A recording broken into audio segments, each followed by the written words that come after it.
this video tutorial, we'll be discussing how to use Matlab as a diagnostic tool for the Xbees. Now at this point, the Xbees should be communicating with each other just fine. And to double check, we'll upload the Xbee calibration sketch and see what we get. Now I've got it uploaded to the FIO that's connected to the computer, the receiver. From here I can open up the serial monitor, see what it's receiving. And as I move the transmitter around, you can see the heading changes, and so does the RSSI. Now keep in mind, and you can see it a little bit right here, I'm in the presence of a lot of electronic equipment, and it's actually interfering with the magnetometer. And so you can see, well, I suppose you can't see, but here I'm moving just a few degrees, and you can see it jumps almost 90. So keep that in mind when you're debugging all of this, that especially with this magnetometer, it is sensitive to electronic equipment. So you may have to isolate yourself to get accurate readings. In either case, at this point, we at least know that they're communicating. Before we get into Matlab, let's quickly go through this sketch and see what's going on.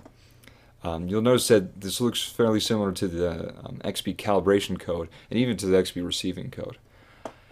Now, the whole idea of this is just to receive the data, the raw data, and then pass it through really any filters of your choice. And you don't even have to pass it through a filter. But what we're going to do in Matlab is graph the data that's being received in real time and see what's going on. The advantage of using Matlab is we can actually pass not only the raw data, but filter data as well. So we can see what effect the filters are having. And so you can use any kind of filter, but in this case I've defined two digital filters, both with different sensitivities. All of these variables are defined just as in all the other sketches. Serial communication is set up.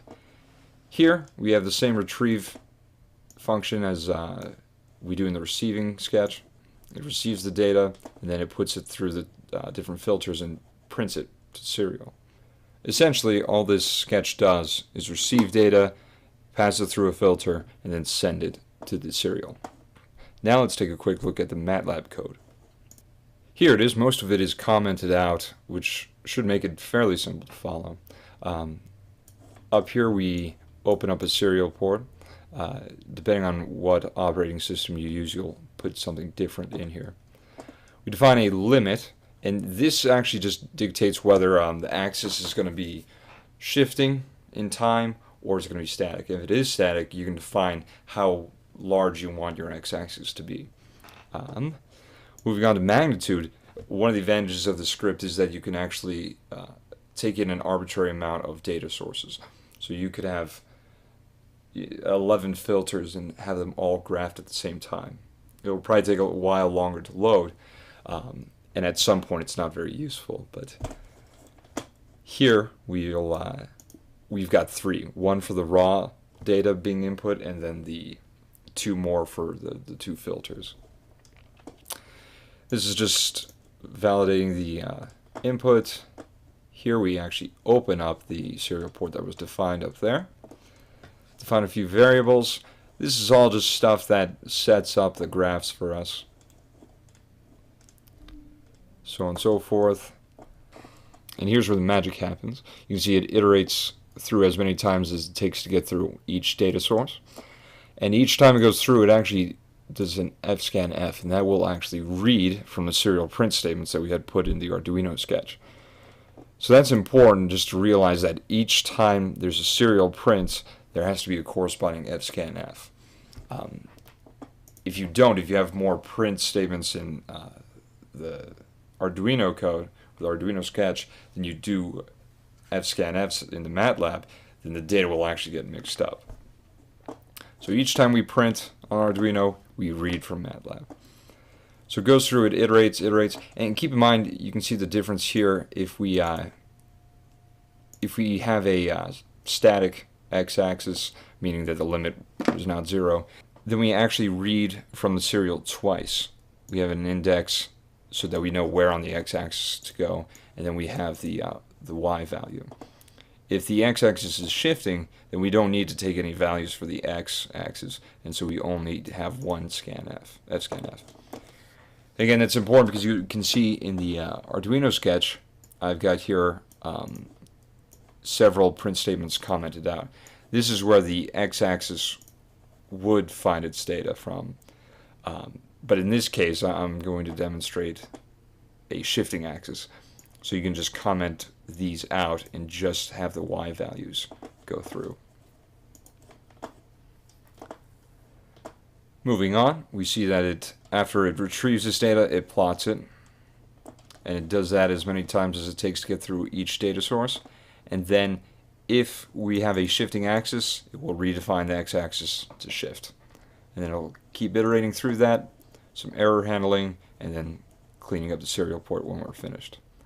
So that's the gist of the Matlab code. Alright, with the Xbee Matlab sketch uploaded, we can go over to Matlab, we can start the code. Now what I'm going to do is just take the transmitter and rotate, kind of simulating the beacon, and you'll notice the figures are labeled on the bottom. Keep in mind that in the Xbee Matlab sketch we had to find the first print statement to correspond to the raw data, and then the second is the first digital filter, and then the third print statement is the second digital filter. And so since this is the order is being printed in the Arduino code, we can see that the Matlab code will pick it up in that same order. So that means figure 1 corresponds to raw data, 2 to the first digital filter, and 3 is the second digital filter. So now if I rotate, you can see that the raw data is pretty sporadic. That's to be expected. It's essentially a sensor and it's never perfect. You'll notice that the second figure is a little bit more stable, still a few jumps here and there, and then the third figure, which is the second digital filter, is the smoothest. And you can see this nice pattern, almost a sine wave type of thing, as I rotate. And so you can see the y-axis is the RSSI, the x-axis is just a time shifting axis. You can see that as I rotate, the signal strength, it goes up, it goes down, depending on where the antenna is facing. So this is important because this is how the robot is going to know where to face. Where the signal strength is the greatest, that's where it wants to turn. Another way to use the Xbee Matlab sketch is to use the static x-axis. It doesn't provide as meaningful a graphic in this application, but it is useful for a general idea. So the way we do it is instead of just sending Matlab the y values, we send it the x values as well. So in this case we just uncommented these. Down in retrieve you can see that current heading corresponds to the heading that's being sent by the transmitter. So now moving over to Matlab, the only thing I changed was this limit, and I changed it to 180 because in this case I'm only reading up to 180 degrees, and you can see that since it's non-zero, it's going to be a static x-axis. It's going to extend up to 180.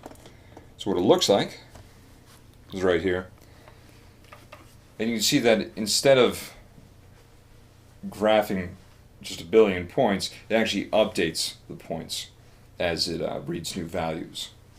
So as they spin around, again simulating the beacon, you can see that each point updates.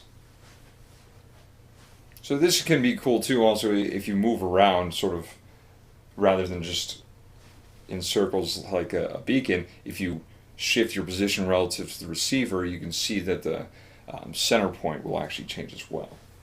Again, it's difficult to see it in this graph, in this application, but for other sensors it really does help to see this. That concludes the video tutorial for using Matlab as a diagnostic tool for the Xbees.